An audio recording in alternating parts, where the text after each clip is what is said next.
钥匙上，鬼子破译了抗日志士的密码。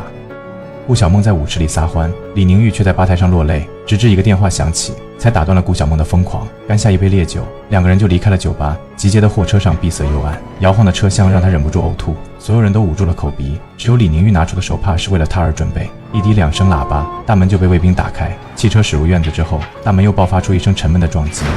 半山腰上的城堡和别墅都各自顶着一盏明灯，只是剧烈的亮度十分晃眼，透露着一丝说不出的诡异。门口持枪的鬼子，高处架起的机枪，一切都让人胆寒。这他妈什么地方啊，一塌糊涂。白小年等级最高，知道这是日本人的行宫，他轻声细语地解释说这里只接待高级军官。看来今晚这会议非同小可呀。说不定会要了谁的命。在看到特务处的王田香后，他们就知道白小年所言非虚，他地位最高，自然不怕王田香，于是便连步轻移。